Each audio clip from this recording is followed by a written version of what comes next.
Good afternoon and welcome to this webinar, Why Would Somebody Want to Work for You? This is the 5th webinar in our second series, Getting the Most Out of Your People and Projects. For those of you who don't know me, my name is Sarah, and as usual I'm joined today by Michael Meir, Director and Lecturer here at Cal. Hi Michael. G'day Sarah, hello everybody. Now before we get started, just a few quick housekeeping items. This webinar will run for approximately 45 minutes, depending a lot on your questions at the end. The second half will be open to your questions, so if at any time you would like to ask Michael something, do jot down your questions in your chat or questions box down the bottom of your dashboard there. And this webinar will be made available for you. I will make sure you have the slides sent to you and the link to our YouTube channel. Now, as a manager, you will find that people can work with you, for you, or against you, and the way you manage them will determine this. Every manager must ask themselves every day, why would my staff want to work for me, and have I set them up to succeed? If the answer to the first question is something like because I pay them or because I tell them to, well then you could be missing out on as much as 30% discretionary effort over and above paid for contracted effort. That's a very expensive approach. If the answer to the second question is something like, I don't know, then it's time to rethink your approach to management and supervision. Management is not just a job title. It's a body of knowledge about how to optimize the productivity of your employees to achieve your business objectives. Management is the art of getting the work you are responsible for done willingly through other people. As a manager, you are responsible for the roles, tasks and outcomes of your staff. So I wonder then, how willingly do your staff work for you? You may have met or at least recognised these two staff types, Henry the demotivator and Jacob the irritable. These are very expensive employees. Henry the demotivator's attendance is extremely poor. He takes days off work fairly constantly and has every sob story under the sun, which are often suspected to be untrue, making it difficult for his supervisor to deal with the fact that his poor attendance is unacceptable. In addition to his poor attendance, Henry's attitude is getting other workers annoyed and bringing overall morale down. Jacob the irritable is very irritable at work. It seems he has some other issues going on that are affecting his attitude and work performance. When asked to do something by his supervisor, Jacob easily becomes aggravated. He often becomes passively aggressive. He agrees to lift his performance, but in reality just becomes more resentful. When pushed, he has raised his voice towards his supervisor. Out of a 5-day week, both Henry and Jacob are really only productive for 2 or 3 days. The rest of the time is spent finding fault and complaining about having to work. Henry and Jacob are just turning up to get paid to putting in minimum effort. This can be a major contrast to many of their colleagues who are fully engaged, enthusiastic and productive. Some people are enthusiastic about their work, others aren't. Some people even don't want to be there, and they certainly aren't engaged in their work. Lack of performance has a wider impact than just the staff involved. It can also make life difficult for supervisors and managers. Let's look at Slack Jackie, who you may also recognise. Slack Jackie is not pulling her weight in the team.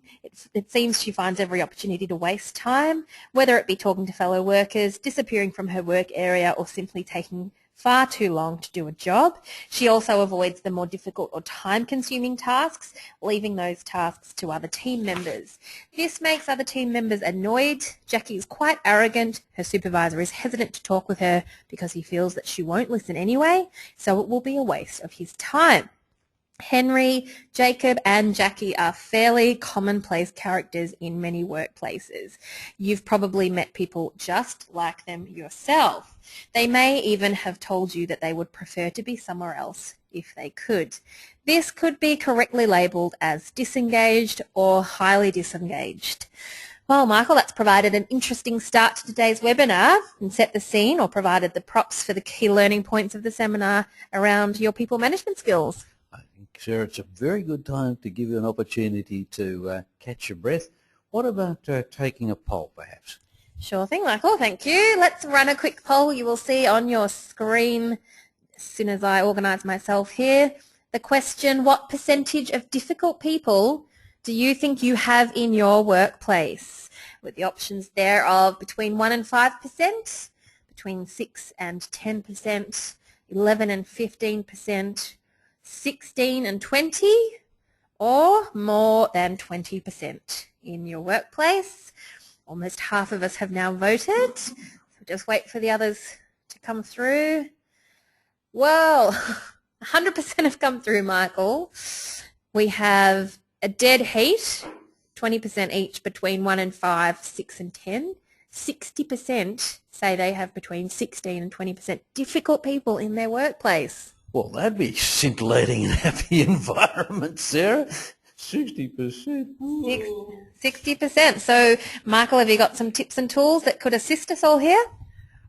Sarah, yeah, look, there are some tried and tested methods for setting up environments and relationships where people want to work for their organisation. But we've dealt with the importance of employee engagement and job design in previous webinars, so look, we won't revisit them today. Instead, our focus today will be on the person's managerial and supervisory skills. So we'll look at critical supervisory skills, setting up tasks effectively, meeting employees' expectations, communication and feedback, and constructive and criticism, difficult conversations, and of course we'll finish with your questions. Let's have a look at a start now with critical supervisory tasks. And the first tip here, the simple truth is that you can have the best material and best equipment in the world, but it's the people who make it happen. Now let's work through the 12 essential and critical tasks that a manager needs to carry out in order to best manage their employees. The first one of these is focus.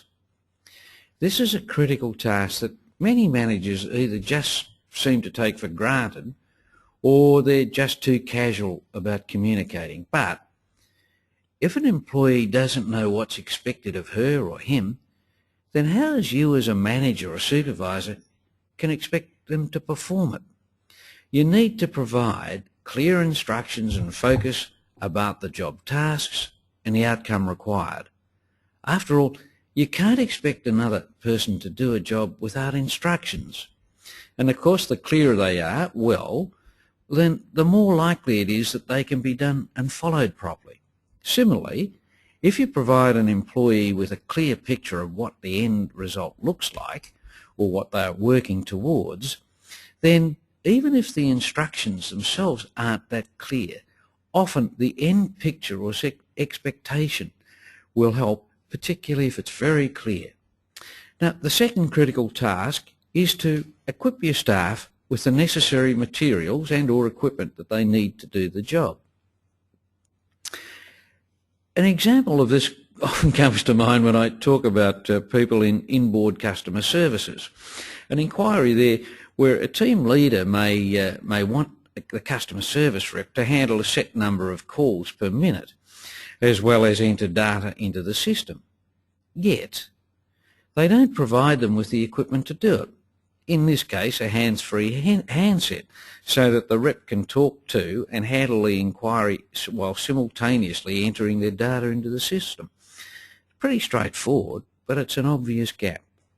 As an effective manager or supervisor, you must make sure that you give your employees the tools they need to do the job. Now, these first two management tasks sound pretty basic. Well, they do. Yet this is where managers and supervisors most often fail their staff by not giving clear, unambiguous work instructions and then providing workers with the tools to get the job done. Think about your own team and the way they work. When did you last check or think about the work instructions you gave?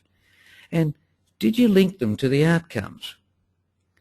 When was the last time you took the time to check that all your team members or staff had the necessary tools to do the job effectively and efficiently? You know, Michael, that's very true. The other thing I sometimes find is that I only give my team half the instructions, if this makes sense, and it's because I think that they can read my mind or that they know what I'm thinking. I just make all these assumptions. But I can see how demoralizing this could be, and I like the idea of making sure staff know what the outcomes are expected to be. It's always much easier to paint the picture if you can see what it looks like. Sarah, it's a bit like making a cake. If you know what the cake's supposed to look like, you've got a chance of doing it. But if it's ambiguous and unclear, you're in strife. So, Sarah, that's right. It's not enough for managers just to focus and equip. Management also need to make an effort. They need to know each person, each individual on their team. So understand what their personality is and what motivates them to work in the first place. Knowing this will help to ensure that you structure the task the right way and the team to suit each personality type, and that you provide the right sort of motivation for each person to ensure that they can get the job done. Along with this, you need to value the individual and make sure that each person in your team knows the importance of value of their work in completing the task properly. Effective managers need to care for their staff and the work that they're doing. Now, this doesn't mean that you actually have to like people or they like you. You need to care about them, that the person is doing the job that you need them to do. Another important task for managers is to provide opportunity for their task or members of their team to develop new skills and new things. Now, this doesn't apply to everybody, of course. Some people are just very happy doing the job they're doing, and they can become quite upset and distracted if you move them or change their job. But others really need the variety and the challenge of learning new things and doing different jobs. Managers also need to spend more time listening and really tuning into their staff and teams and hearing effectively what they're saying. So this is actually listening to and respecting the views and advice of the other person. Now, it doesn't mean that you have to agree or accept the advice, but staff respond positively when they know that their concerns and thoughts have been heard and listened to. Along with the earlier point we made about making sure your staff know the outcomes of their work, it's also a very good idea to explain the importance of their work. So ensuring people understand the significance of what in satisfying their customer wants or needs. This can lead to a sense of pride and ownership of the work. And it's important that managers give their staff the opportunity to take pride in and or to be proud of their work. Another important task for managers need to do is to trust their staff and in their team. Integrity and trust is really what it's all about. You have to be able to trust them, and they have to be able to trust you. Getting people to realistically review and take responsibility for their performance is another important task for effective managers and supervisor. This ownership and pride in a job well done also helps enormously when improvement's necessary. If you can get people to accept responsibility and accountability for themselves, then it's much easier to assist them to improve. And finally, the last essential and critical task that a manager needs to carry out in order to best manage their employees is sometimes to challenge them, at least to the extent that they want to be challenged. Some of your team members will be quite happy to continue with the job that you're doing, whilst others, at least for a time, need a new challenge to make sure that their work's not boring, and most importantly, to push staff with potential to use their talents more fully. So, the 12 essential tasks for all managers need to carry out in order to get their best out of their employees is firstly, focus, equip them, to know them, to value them, to care for them, give them opportunities for growth, to listen to them, to ensure that they know the importance of their roles, to give them pride in achieving it, to trust them so that they can trust you, to review performance, and of course to challenge where appropriate. Now let's look at how we actually do this in the workplace and some of the tools and processes we can use to carry out these essential tasks. So let's start with the job itself and setting up a job effectively. So setting up jobs effectively. As a manager, one of your tasks, one of your jobs is to ensure that your staff have the best chance they can to be effective in each task they carry out. Setting up each task from the start will of course put this on a course for success. So our checklist. First of all, risks. Now, can you use the following checklist to identify and manage problems in advance before your employees begin a task? First off, you need to clarify the tasks. So here we need to ask the task, what is it? What experience do we have in it? What's our history of doing it with this customer? What do we know about the task in hand? Now, once we've got a clear picture of the task, the next step is to check the outcome. So, of course, here we need to ask outcome. What outcome has to be achieved and to what standard? Then you need to consider the timeline. When does it have to be done by? And what's its priority status? So that then you've got a clear picture about the entire task. You can begin to think about the people, who's going to do it, who's going to work on it, directly, indirectly, what skills and experience is required, and then equipment, what equipment's needed, and or is it available? Can it get the task done? The same goes for materials. What materials are needed and available? Then, of course, you've got to consider the methods to be used or to be involved. What policies, procedures, processes are involved? If we then go, well, risk, what can go wrong with the task? And what have we learned from past projects' experience? The next point to consider are the key decision and inspection points. What are they? Go progress inspection triggers. No, stop rectification triggers. So then what will all this be in looking at our communication strategy? So here you need to think about who has to be told, what have they got to be told, when are they got to be told. Now that you've got a clearer picture in place for this task or project, you then need to think about the paperwork that comes with it. So what paperwork's involved? Do staff know what's required? And what forms are currently and easily assessed? And if the task involves a delivery or a dispatch process, consider to whom and how.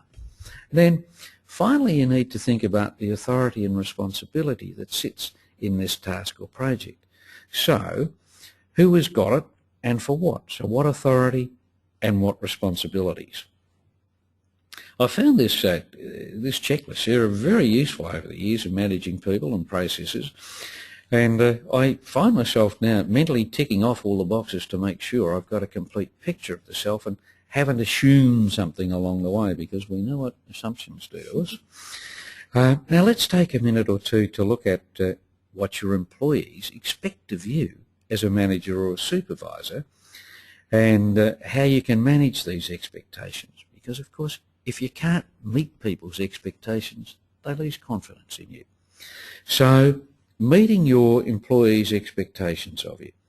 Now the following is a list of the common expectations and requirements that employees have of their managers. Well, the first one is to actively foster and innovate improvement. Next, to allocate tasks and responsibility consistent with an employee's abilities and training. To apply the same standards to all without favouritism or bias. To be technically competent in their jobs. Clearly, that is unambiguously, explain the required standards of performance and clearly explain how tasks link directly to corporate goals, line of sight. Employees expect their managers to clearly explain and establish delegations and limits of authorities, to ensure an environment of honest and open communication, to ensure staff have the equipment and resources to competently perform their tasks, to ensure that conflicts within the units are resolved equitably and respectfully, to ensure that staff have the authority appropriate to their responsibilities, to ensure that the interpersonal skills practiced in their unit respect each person as an individual that they are, and that each person is treated with integrity and dignity. Employees expect their managers too to make sure that training and development plans are in place to optimise staff performance, to establish a relationship with each staff member based on staff members' individuality, to give and receive constructive criticism, to give staff the freedom to competently perform their task with minimum or minimised interference. We don't particularly want micromanagers, you know. Provide assistance as required to staff to build their competencies. Provide support for staff who are being treated unfairly by others.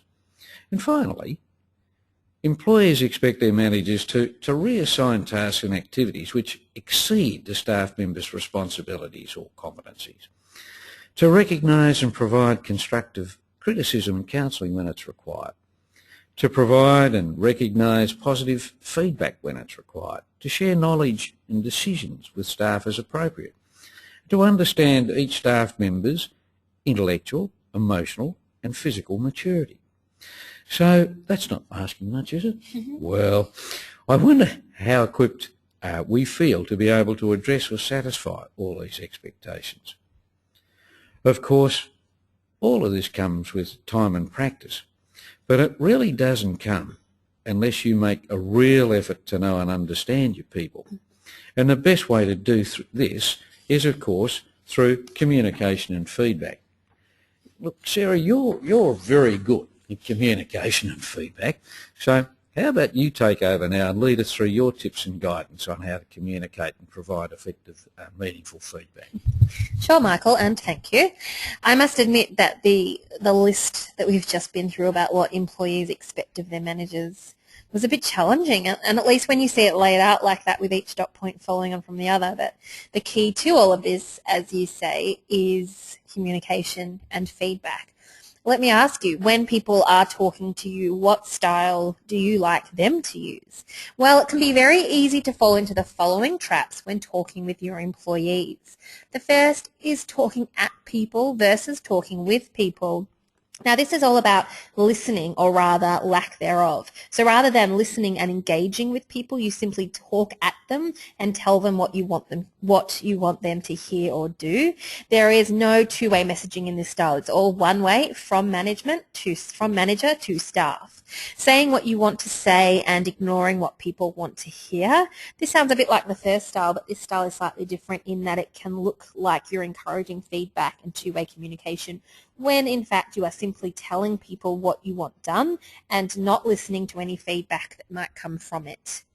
And finally, too much head talk, not enough heart talk. This is a style that I'm sure you've all come across, where the manager more or less treats you like a number or an inanimate object that has no feelings. So just tells you straight up with no regard for your feelings. You might say that there is no room for feelings in the workplace, but of course you'd be wrong, and we also know the importance of motivation, as Michael referred to earlier. So you can't motivate your people if you focus only on head talk at the expense of feelings. How do you talk to your staff, I wonder? Positive feedback motivates people and gives them a sense of self-worth. Do it whenever your employee's performance meets or exceeds expectations. A useful tip here is to look for something good to tell your employees. Feedback doesn't always have to focus on areas that need improvement, and it's important to give positive feedback often. In fact, dwelling on weaknesses or giving too much negative feedback can actually hinder performance. The following is the fair bet system that you can use to remind you how to give positive feedback. First off, think about their behaviour and tell your employee which aspects of their behaviour you find valuable. Then consider the effect. What positive effect does this good performance have? Why is that performance important? Then say thank you. Saying thank you is a simple but powerful courtesy, and you can gauge its power by what happens when you don't say it. This fair bet system is a quick and easy way to recall how to give bit-sized chunks of positive feedback to staff. Feedback is essential to effective relationships. Everybody needs to know where they stand and how they are performing. A tip here is to not fall into the common trap. As managers get busier, they tend to demand more information from their employees but give hardly anything in return, which can have a very debilitating effect on their employees. And remember, formal performance appraisals should hold no surprises because there has been consistent feedback and communication between you and your employee throughout the year. Feedback should be frequent, honest, objective, related only to performance, both positive and negative, and tactful and sensitive. Feedback should also be specific, not general, immediate, not delayed, behavioural, not inferential, descriptive, not evaluative, more or less rather than either or, and asked for, not pushed upon. The following are common misconceptions about what feedback should be. Feedback is not and should never be seen as a grade or judgment.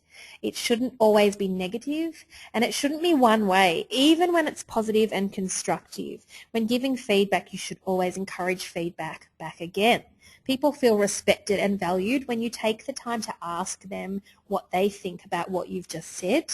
But when you do this, be sure to actually listen and don't start thinking about what's next in your day. Quick caution here, feedback should never ever be destructive. Here's a checklist for how to provide effective feedback. Focus on the behaviour, not the person. Be more concerned about the receiver than yourself. Be timely and specific. Direct feedback towards something that is changeable. Be non-evaluative, non-judgmental.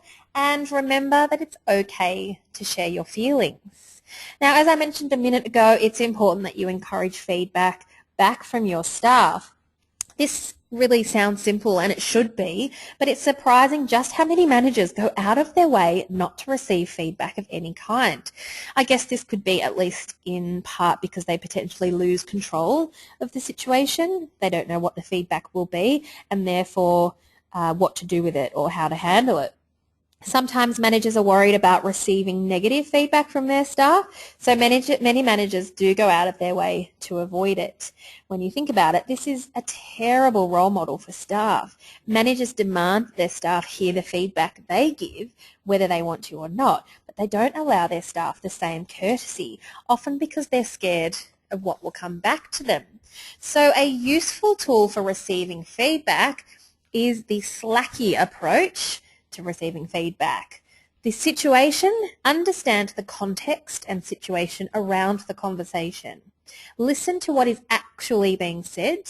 Be aware of what is not being said. Clarify what the person actually means. Know the facts and data of the situation so you can use insight rather than opinion. And don't let your bias or issues cloud the feedback. By following the slacky approach to receiving feedback, you will find that you can more easily accept negative feedback without taking it personally. This approach depersonalizes the feedback and allows you to step aside from it and view it more objectively. In this way, you can deal with it in more a professional way and, of course, as your staff would expect of you. And that's something that I must concentrate on, Michael, not taking things too personally. Sarah, what I said, look, you've really stepped up to the plate in what you delivered there. You've done that and communicated that very, very effectively. And could I say thank you? Now, there you might have seen a bit of fair bit feedback going on.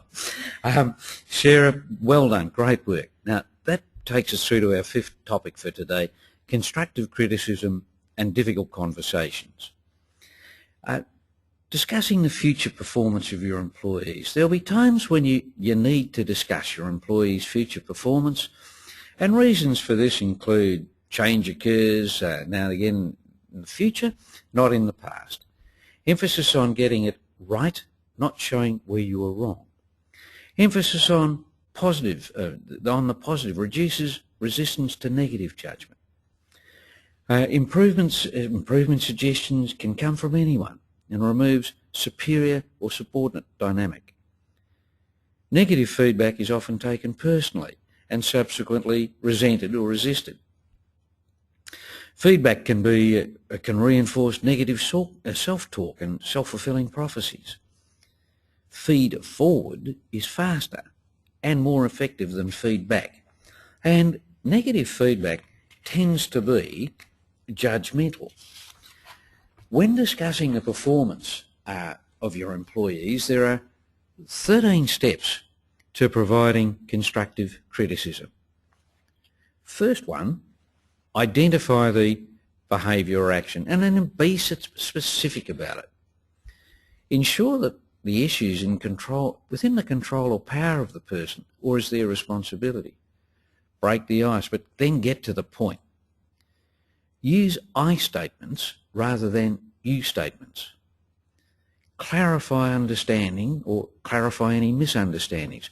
Manage your feelings. Don't go on and on and on. Don't labour the point. Emphasise and empathise, but not sympathise. Plan for action, offer support, and of course confirm the ongoing relationship. And when providing any sort of feedback to staff, you must remember to value them as the individual. Let the employee know that they are respected and valued as a person, even though you may have an issue with aspects of their behaviour. Ask the employee to identify their strengths and challenges, the things that they're good at and the things that they might find difficult. Provide targeted feedback. Recognise and reinforce the strengths and don't avoid the weaknesses. Agree on an improvement plan.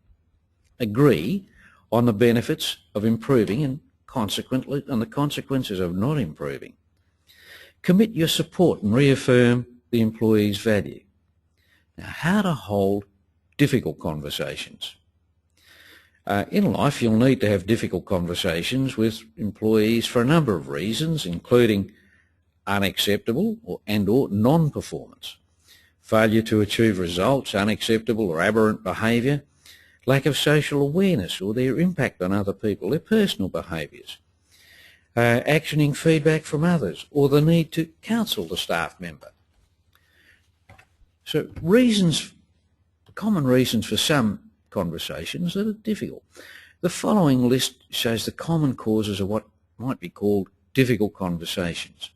The people involved, their personality, the organisational reporting lines, or the power balance between people, the situation of what the issues is, the actual process of having the conversations, the outcomes, and particularly adverse potential outcomes, the likelihood of confrontation, and the predicted reaction or response. So let's have a look at tips and techniques for preparing for difficult conversations. Giving correct feedback by having a beer. Now, I don't mean the drinking type here. That might produce a sad result in some, but it can confound other conversations. Having a beer. The beer approach involves reviewing and anticipating a team member's behaviour, what wasn't correct and what needs to be improved, and then giving them a chance to respond. Allow them to appropriately respond. Then we look at the effects of their poor performance. Then we articulate our expectations and the standards required about the task and issue. And then we talk about, well, what's the response? This can all be very effective when you give team members difficult feedback. Focus on the team members' specific unacceptable behaviour, not on their personality. Your message has to be, you're okay, it's your performance that needs to get better. So separate performance, that's behaviour, from the person, that's the personality. Now, how to have a non-threatening beer. Behaviour, state the specific behaviour and what's acceptable. The effect, explain how the behaviour is unacceptable and how it affects productivity or performance. Expectations, tell the employee what you expect her or him to do and not do in order to change the behaviour. And result, let the person know what will happen if the behaviour changes, that's the positive reward, and if the behaviour continues, then the negative consequences. You can use this beer technique to plan conversations well in advance. Now there's another one, the SBI model, the situation. Explain the context of the situation, the behaviour, describe the behaviour observed, what the person said or did in the situation, and the impact. Discuss the achievement when successful and when it's inappropriate, and discuss and provide examples of what should be done and not done. This next one of behaviour breeding behaviour. When it comes to difficult conversation, BBB, behaviour breeds behaviour. Functional behaviours encourage functional responses. Dysfunctional behaviours invite dysfunction. If you arc up, then they're highly likely to arc up. Just they mightn't show it. You may think you've been successful when really all you've done is build resentment and mistrust. Let your behaviour set the tone of the discussion. Now, lastly, I've got two really good tools for you. And the first one, this is a very powerful tool, and it's called Go, Stop, Start Conversations. Go on doing what you're doing. Stop doing that and start doing this. So it's pretty straightforward. Sarah, you're reading this really very well. I don't think you have to stop doing anything because I think you're doing it really well. But could you start doing that? And that's really how it is. It's fairly simple and straightforward as that. Now this other one, this next one, this is Roger Dupree's 6-part conversation. And I think this is a really, really powerful tool. And in its application, Roger Dupree used this model with both FedEx and Xerox where he worked, and produced massive cultural change. So, Sarah, I'm going to work through with this for you today, and I'll show you how it works. So, Sarah, I'd ask you, I'd see you in the morning as your manager, or you're the staff member. Sarah, what have you got on today? And Sarah will say, well, it's a scarf and a blue jacket. No, Sarah, that's not what I meant. Sarah, what's your to-do list? What are you going to do today? Now, that creates this expectation in you that every time I see you, I know that I have an expectation that you're planned your day, you know what you're doing. So you're acting positively, not negatively all the time. So that's got you being proactive. The next one, I'm going to give you a little bit of feedback, and that's, look, Sarah, you read that really well. You took great hold of what you did, a little bit of feedback. This next one is about personal care. It's me knowing you as an individual. So I might talk about what you're going to do on the weekend or something like that. Then the next step, remember the first 3 of this 6-step process focuses on the person. The next step is a little part about what's going on in the group. How's it going? Those sorts of things. So I'm getting information. And two-way, you can provide information about the group, I can give it back. The next one is about the larger picture, from the team to the bigger group, or the whole business, about how it's going. So you know about job security and where it's heading and sense of direction and all those things. And of course this last one, which is crucial, it's what I'll call a continuous improvement. So Sarah, you know, at the end of it I might say to you, Sarah, how did this webinar go today? And you'll say to me, oh, Michael, well, we could have fixed this and we could have done that. And I'll have that conversation with you constantly so that you're always thinking about the job and how to improve it.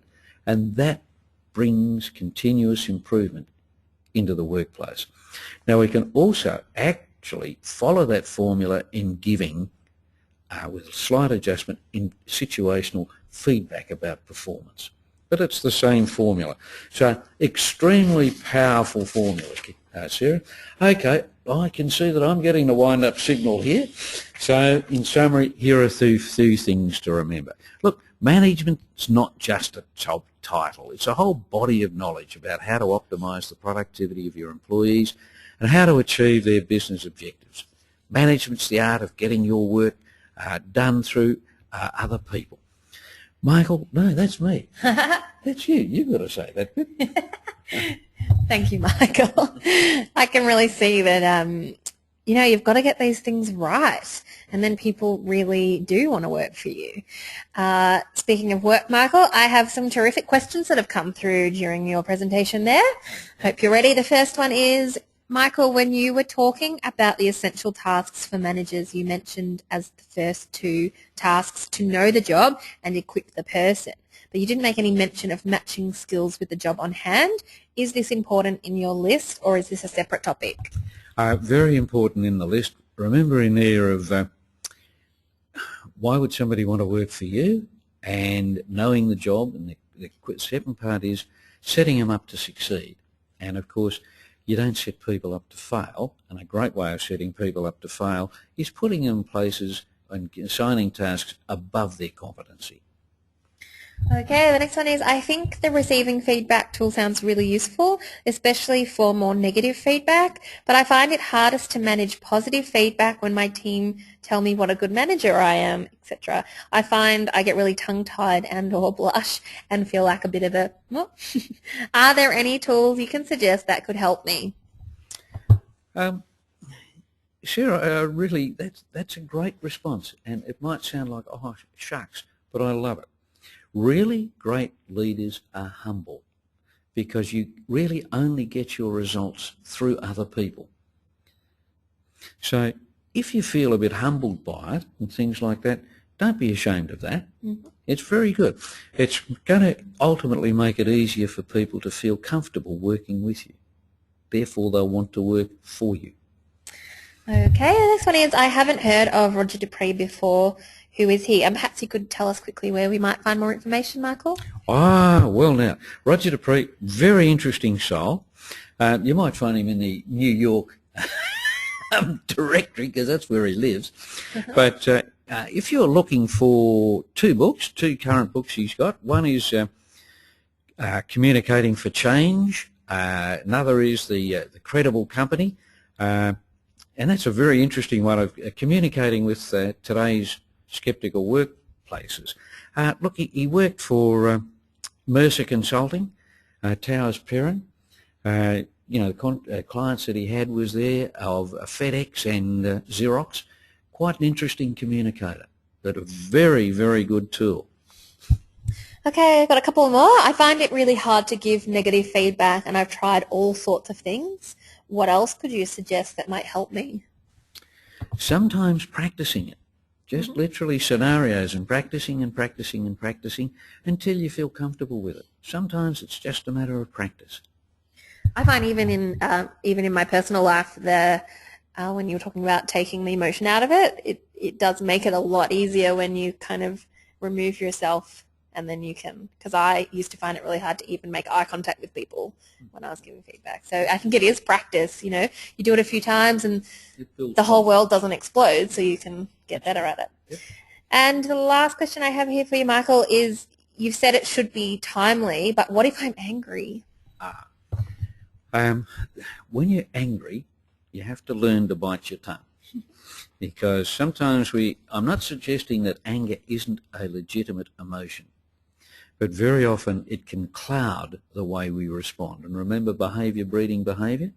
If you're angry, it's very likely that your response will transfer that anger, and therefore you'll get an arcing up response. So when you're angry, bite your tongue, think for 5 minutes, go and walk around the block, come back, and then deal with it impersonally.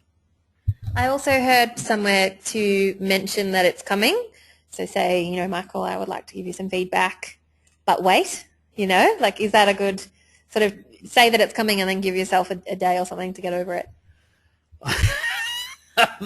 Sarah, that's a bit of a tough one, because sometimes people will interpret that I'm going to give you some feedback, but really you're going to get whacked around the ears. And they'll freak out for a whole day. Exactly. I don't necessarily, I would encourage it. It's situational. Yeah. What you do have to do, remember, it's not about you, it's about the person's, the respondee's capacity to deal with the feedback. So you've got to look at their situation and things like that to make sure that they can actually hear the message that you're giving, rather than what I'll call stress-induced deafness. If I think I'm going to get whacked, I won't really be listening to what you're saying. Yeah. Very good point there, Michael. Thank you very much for today. Thanks everybody who have joined us this afternoon. I do hope that you've enjoyed this webinar on discussing why people would want to work for you, and we do look forward to having you join us again soon. Don't forget to send us in your suggestions if you have anything that you would like Michael and I to discuss in these Friday webinars. We would love to hear from you, and our contact details are up on the screen now. Visit our website, send us through an email, call us, like us on Facebook, and as always, you can watch this video and all of the previous ones on our Cal YouTube channel. Thanks for today, Michael. Thank you, Sarah. Thank you, everybody. Thanks very much, and we'll see you next time.